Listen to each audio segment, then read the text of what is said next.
हिमाचल प्रदेश में किलो के हिसाब से सेब खरीदा जाएगा। प्रदेश सरकार ने बीते दिनों किलो के हिसाब से सेब खरीदने का फैसला लिया है। आने वाले सेब सीजन में बागवान किलो के हिसाब से सेब बेच सकेंगे। सरकार के इस फैसले से बागवानों को बड़ी राहत मिली है। वहीं आढ़ती एसोसिएशन ने भी इस फैसले का स्वागत किया है। साथ ही सरकार ने प्रदेश के बाहर इन्हीं नियमों शर्तों को लागू करने की भी मांग की है। शिमला के फागू में प्रदेश आढ़ती एसोसिएशन द्वारा बैठक का आयोजन किया गया, जहां प्रदेश भर में एसोसिएशन के सदस्य मौजूद रहे। बैठक में आढ़तियों को आ रही समस्याओं को मुख्यमंत्री के समक्ष रखने का फैसला लिया गया। साथ ही आढ़तियों को एसआईटी के दायरे में लाने के साथ मंडियों के विस्तार करने की मांग सरकार के समक्ष उठाएंगे। आढ़तियों का एक महासंगठन जो बना है, हम मुख्यमंत्री सुखविंदर सुक्खू जी और जो उनके मंत्री जो है, चाहे हॉर्टिकल्चर मिनिस्टर रोहित ठाकुर जी है, हमारे टीका साहब जो है, या राणा अनिरुद्ध जी है, और एग्रीकल्चर मिनिस्टर जो है, सभी से हम हमारा संगठन जो है वो उनसे टाइम लेगा और उनके पास जाकर जो है अपनी समस्याओं का ब्यौरा देगा, और जिससे हमारे किसान भाइयों को जो है, जिसके स्वरूप जो है हमारी मंडियों का आने वाले समय में कोई दिक्कत ना आए और किसान भाइयों को फायदा हो। एक जो है, जो सरकार ने जो है ये 24 किलो जो सेब की जो है पेटी का हाईएस्ट जो है ये वजन किलो के हिसाब से जो निर्धारित किया है, इसके लिए हम जितने भी हमारा आढ़ती संगठन हम स्वागत करते हैं। और साथ ही में हम एक सुझाव भी देते हैं कि एक ये यूनिवर्सल कार्टन की तरफ जो एक आम आदमी का जो ये झुकाव है, यूनिवर्सल कार्टन होगा तो उससे एक सिक्के के ये दो पहलू है। यूनिवर्सल कार्टन होता तो एक तो तोल जो है वो अपने आप हो जाता, 20 किलो की पेटी आती तो 20 से वो 21 किलो की होती या 19 किलो की होती, तो हम उसके लिए ज्यादा हम ये बात करेंगे। और जो 24 किलो, एक सरकार से हम ये मांग भी जरूर उठाएंगे कि 24 किलो की पेटी हिमाचल की हर मंडी में 24 किलो की पेटी जो है वो सरकार किसानों द्वारा लाएगी। परंतु हमारा एक सवाल थोड़ा सा सरकार से जरूर है कि यदि बाहर की मंडियों में कोई किसान जो है 24 किलो से ज्यादा माल की पेटी भरता है, तो उसका नुकसान सीधा जो है वो किसान बागवानों और हिमाचल की सरकार को होगा, क्योंकि जो मंडियों को फिर उससे बाहर जो है यदि ज्यादा वजन कोई भरता है तो वो हिमाचल से बाहर वो सेब ले जाता है। उसके लिए भी कोई कानून बनाने की जरूरत है कि हर एक जगह जो है वो 24 किलो का ही वेट हो। ये ना हो कि भाई हिमाचल में 24 किलो का वेट रखा जाए और बाहर जो है वो 30 किलो का वजन, उससे बहुत बड़ा नुकसान होने वाला है। और सरकार से हमारी सबसे बड़ी मांग एक मुख्य और है कि अभी तक आढ़तियों को जो है एसआईटी में, भाजपा सरकार में भी हमने मुख्यमंत्री से ये मांग की थी कि भाई एसआईटी में सभी आढ़तियों को लिया जाए। आज तक वो मांग हमारी पूरी नहीं हुई है। आज भी हम हिमाचल सरकार के मुख्य जो है गरीबों के मसीहा सुखविंदर सुक्खू जी से ये मांग करना चाहते हैं आपके माध्यम से कि सभी आढ़तियों को, जिस तरह से किसानों को भी जो है वो जो है एसआईटी के अंतर्गत लाया गया है, सभी आढ़तियों को भी जो है वो एसआईटी में लाया जाए। इससे पूरी तरह से वो किसान बागवानों का फायदा होगा। जब आढ़ती भी एसआईटी के दायरे में आएंगे तो किसान बागवानों का बड़ा फायदा होने वाला है। के चैनल के लिए शिमला से पुष्पेंद्र कुमार की रिपोर्ट। सोलन में बैसाखी मेले का आयोजन किया गया। इस दौरान शहर भर के लोगों ने बैसाखी मेले में बढ़ चढ़कर भाग लिया। इस दौरान विभिन्न स्टॉल भी लगाए गए, जहां पर लोगों ने जमकर खरीदारी की। इनरव्हील क्लब सोलन मेटाउन द्वारा आयोजित इस बैसाखी मेले के दौरान सत्र में एमटीवी फेम व डांस कोरियोग्राफर दीपेश सिकरी ने कार्यक्रम में बच्चों को भांगड़ा के स्टेप्स सिखाए, साथ ही युवाओं को नशे से दूर रहने के लिए भी प्रेरित किया। वहीं दूसरे सत्र में बैसाखी के थीम पर मॉडलिंग, डांस व फैशन शो का आयोजन किया गया। इस दौरान क्लब की डिस्ट्रिक्ट चेयरमैन अपेक्षा गर्ग बतौर मुख्य अतिथि मौजूद रही। उन्होंने सभी को प्रोत्साहित करते हुए कहा कि इस तरह की वर्कशॉप के माध्यम से जहां युवाओं का मनोबल बढ़ता है, वहीं उन्हें एक उचित मंच भी प्रदान किया जाता है, जहां पर वह अपनी कला का प्रदर्शन कर सके।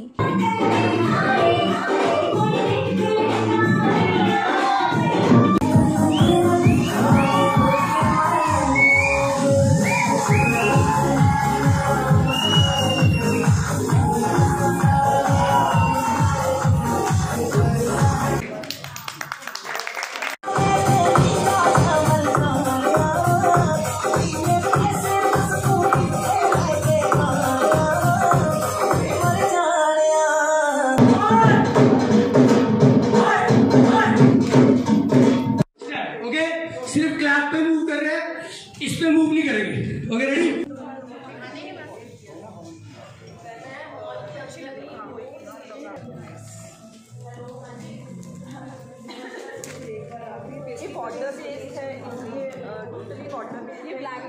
आज हम हैं मशरूम सिटी सोलन में और इनोव्हील क्लब सोलन मिड टाउन ने बहुत ही बढ़िया कार्यक्रम का आयोजन किया है।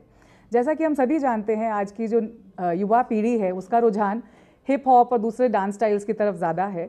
तो इंडियन आर्ट और कल्चर को प्रमोट करते हुए आज यहाँ पर भंगड़ा वर्कशॉप का आयोजन किया गया था, जो पूरा दिन भर उसका चला है और यूथ को कहीं ना कहीं मोटिवेट किया गया कि हमारे जो इंडियन फोक हैं उसकी तरफ अपना बढ़ चढ़ कर योगदान दें और सहयोग करें। और शाम को आप सभी ने देखा, इतना बढ़िया उनके परफॉर्मेंसेस रहे हैं, फैशन शो किया गया है, बैसाखी थीम बैसाखी सेलिब्रेशंस की गई हैं। तो हमारी जो भारतीय संस्कृति है वो त्योहारों का, बहुत ही रंग बिरंगे त्योहारों का, यूनिटी इन डाइवर्सिटी जैसे हम कहते हैं, तो त्योहारों का देश है। तो आज बैसाखी मनाई गई है और बहुत ही अच्छे तरीके से।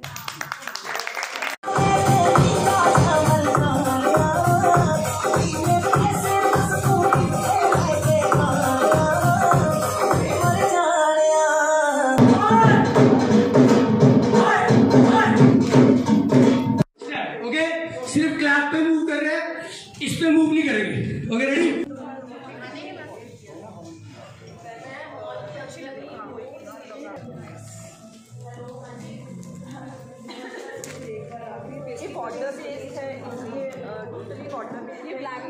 आज हम हैं मशरूम सिटी सोलन में और इनोव्हील क्लब सोलन मिड टाउन ने बहुत ही बढ़िया कार्यक्रम का आयोजन किया है। जैसा कि हम सभी जानते हैं, आज की जो युवा पीढ़ी है उसका रुझान हिप हॉप और दूसरे डांस स्टाइल्स की तरफ ज़्यादा है। तो इंडियन आर्ट और कल्चर को प्रमोट करते हुए आज यहाँ पर भंगड़ा वर्कशॉप का आयोजन किया गया था, जो पूरा दिन भर उसका चला है और यूथ को कहीं ना कहीं मोटिवेट किया गया कि हमारे जो इंडियन फोक हैं उसकी तरफ अपना बढ़ चढ़ कर योगदान दें और सहयोग करें। और शाम को आप सभी ने देखा, इतना बढ़िया उनके परफॉर्मेंसेस रहे हैं, फैशन शो किया गया है, बैसाखी थीम बैसाखी सेलिब्रेशंस की गई हैं। तो हमारी जो भारतीय संस्कृति है वो त्योहारों का, बहुत ही रंग बिरंगे त्योहारों का, यूनिटी इन डाइवर्सिटी जैसे हम कहते हैं, तो त्योहारों का देश है। तो आज बैसाखी मनाई गई है और बहुत ही अच्छे तरीके से। के चैनल के लिए सोलन से अमरप्रीत सिंह की रिपोर्ट।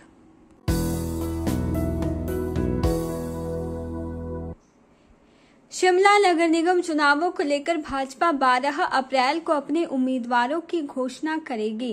भाजपा की नगर निगम शिमला के चुनावों को लेकर एक विशेष बैठक का आयोजन भाजपा मुख्यालय दीप कमल चक्कर शिमला में किया गया।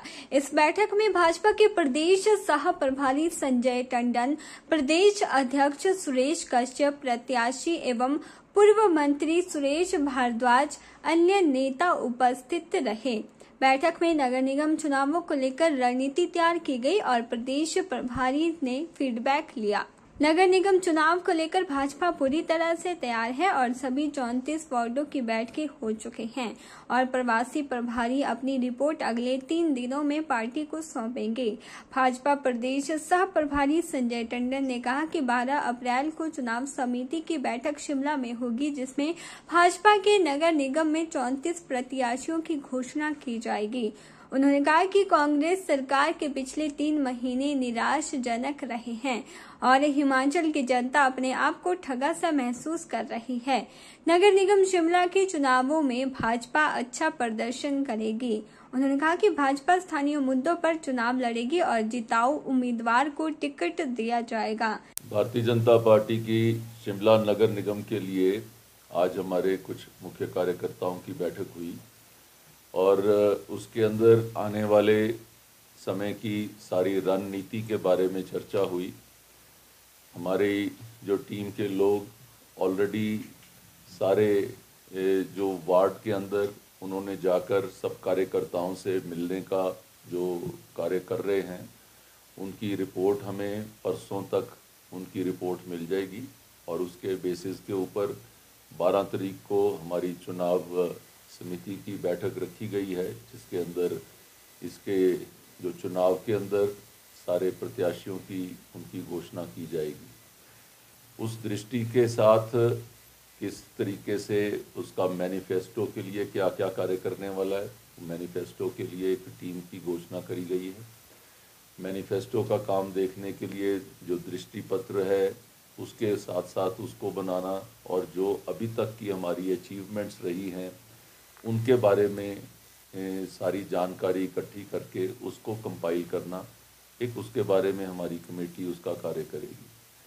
साथ ही साथ जो 13, 17 और 18 तारीख को हमारे सारे जो प्रत्याशी हैं वो अपना नामांकन पत्र दाखिल करेंगे और इन 3 दिनों के बाद, इसके बाद हमारा जो आगे के आने वाले कार्यक्रमों की रूपरेखा अगले 10 दिनों की क्या होनी है उसके बारे में रूपरेखा तैयार करी गई है, जिसके बारे में 20 तारीख के बाद वो आपसे उसकी चर्चा करेंगे। ये जो जिस तरीके से पिछले 3 महीनों के अंदर कांग्रेस की सरकार ने कार्य किया है, आम जनता के अंदर आप महसूस करते होंगे कि एक रोष जो है वो सब लोगों के मन में दिखता है। जिन चीज़ों की उन्होंने गारंटियां करी, उन गारंटियों के ऊपर पूरा नहीं उतरे। जो कार्य, जो विकास के कार्यों की जो रूपरेखा जो हमारी सरकार ने बनाई हुई थी, इन्होंने उसको रोकने का काम किया। जहाँ जहाँ कार्यालय खुल गए थे, लगभग 682 के करीब कार्यालयों को बंद करने का काम किया। ये जो सरकार जो है काम करने की बजाय काम बंद करने वाली सरकार हो गई। आज हिमाचल के लोग अपने आप को ठगा सा महसूस कर रहे हैं और हमें इस चीज़ का यकीन है कि शिमला नगर निगम के अंदर लोग इनको असली पाठ पढ़ाएंगे और इनको मुंह की खानी पड़ेगी। ये तो प्रदेश के चैनल के लिए शिमला से पुष्पेंद्र कुमार की रिपोर्ट। विधानसभा चुनाव के बाद अब शिमला नगर निगम चुनावों में भी कांग्रेस शहर की जनता को 10 गारंटियां देने जा रही है। सोमवार को कांग्रेस मैनिफेस्टो कमेटी की बैठक शिमला कांग्रेस कार्यालय राजीव भवन में हुई। बैठक में प्रदेश कांग्रेस के सह प्रभारी जितेंद्र पाल बिट्टू, कांग्रेस प्रदेश अध्यक्ष प्रतिभा सिंह, शिक्षा मंत्री रोहित ठाकुर सहित पूर्व मेयर, पूर्व पार्षद मौजूद रहे। बैठक में नगर निगम चुनाव में मैनिफेस्टो से पहले शिमला वासियों को 10 गारंटियां देने का फैसला लिया गया। इसके साथ ही मैनिफेस्टो के लिए शहर की जनता से सुझाव लेने का फैसला भी लिया गया। कांग्रेस ने 1 सप्ताह के भीतर ही मैनिफेस्टो जारी करने की बात कही है। हिमाचल प्रदेश के सह प्रभारी और नगर निगम चुनाव के प्रभारी तेजेंद्र पाल बिट्टू ने कहा कि कांग्रेस नगर निगम चुनाव को लेकर तैयार है और आज मैनिफेस्टो कमेटी की बैठक की गई है, जिसमें शहर की जनता को 10 गारंटियां देने का फैसला लिया गया है। इसके अलावा कांग्रेस अपना मैनिफेस्टो भी 10 दिन के भीतर जारी करेगी। इसके लिए शहर की जनता से सुझाव लिए जाएंगे और पूर्व महापौर, पूर्व पार्षद, पूर्व विधायकों और वर्तमान विधायकों से भी सुझाव लिए जाएंगे। कांग्रेस 10 दिन के भीतर अपना मैनिफेस्टो जारी करेगी। उन्होंने कहा कि प्रदेश में सुखविंदर सिंह सुक्खू सरकार अच्छा कार्य कर रही है और कांग्रेस नगर निगम चुनाव एकजुट होकर लड़ेगी और 30 सीटें कांग्रेस जीतेंगी। हम लोग बहुत जल्दी 10 गारंटी दे रहे हैं, उसमें जारी कर रहे हैं। तो लोगों के हमने सुझाव मांगे हैं और उसके अलावा पब्लिक के भी हमने सुझाव मांगे और ईमेल एड्रेस जारी कर रहे हैं, जिससे जो लोगों की पीपल्स मैनिफेस्टो बना रहे हैं, जैसे हमने विधानसभा में बनाया, तो सेम पैटर्न में हम कर रहे हैं और इसको बहुत जल्दी जारी कर देंगे। 2-3 दिन में इसको सारा तैयार करके जारी कर देंगे। इसमें क्या इन लोगों से भी सुझाव लिए जाएंगे या फिर कांग्रेस के जो पूर्व मेयर हैं या पूर्व पार्षद? सभी को बुलाया, पूर्व मेयर, पूर्व एमएलए शिमला से, पार्षद सभी जो रहे हैं। और इसके अलावा हम जनरल पब्लिक से, शिमला शहर के लोगों से भी सारी फीडबैक ले रहे हैं कि उनकी क्या डिमांड्स हैं, उनका कैसे उनको लगता है कि शिमला को कैसे बढ़िया बनाया जा सकता है, उनका भी जरूर सुझाव दें। देखिए, मैं आपको बता दूं कि अगर आप सभी लोग इलेक्शन में भी थे, हमने आपको पहले बोला था, एक मैं वाहिद आदमी था जिसने 20 दिन पहले ये बाइट आज तक पे दी थी कि हम लोग 40 सीटें जीत रहे हैं। तो मैं आज भी बता रहा हूँ कि हम लोग बहुत ही प्रचंड बहुमत से, आप ये अंदाजा सोच के चलो कि हम 30 के आसपास सीटें जीत के इलेक्शन जीतेंगे। सर तो आपको पता ही छोटा इलेक्शन है, तो आपने विधानसभा में देखा कि सभी ने मिलकर चुनाव लड़ा और हमारे तीनों लीडर थे, तीनों ने मिलकर चुनाव लड़के कांग्रेस को सत्ता में लेके आए। तो अब ऐसे ही आप देखना, नगर निगम में सभी लोग इकट्ठे होके और इलेक्शन लड़ेंगे। आपके सामने है, पीसीसी प्रेसिडेंट हैं, मुकेश जी हैं, चीफ मिनिस्टर साहब हैं, सभी मिलके। और हमारे चीफ मिनिस्टर ने पिछले 4 महीने में इतना अच्छा काम किया है। वो इतना नीचे ग्राउंड से आए थे, उन्होंने कांग्रेस पार्टी के लिए लोगों की इच्छाओं के मुताबिक जो भी हमने वादे किए थे उनकी तरफ उन्होंने आगे एक स्टेप बढ़ाया है। और उसके अलावा उन्होंने गरीब जनता की आवाज को पहचानते हुए जो आम लोगों के काम थे, और वो आम लोगों के बीच में से आए थे, एक कनेक्ट था उनका लोगों के साथ। तो आज हम देख रहे हैं कि मैं जहां भी जाता हूं सभी लोग चीफ मिनिस्टर साहब और सारी सरकार की मंत्रियों की बहुत तारीफ कर रहे हैं। मैं तो यहाँ आके बड़ा खुश हुआ हूँ कि हमें शिमला चुनाव में मेरा ख्याल है एक भी सीट में शायद हारनी पड़े, जितना लोगों में प्रसन्नता है चीफ मिनिस्टर के वर्किंग की। बीजेपी हाईजैक करने का आरोप लगा रही है। के चैनल के लिए शिमला से पुष्पेंद्र कुमार की रिपोर्ट।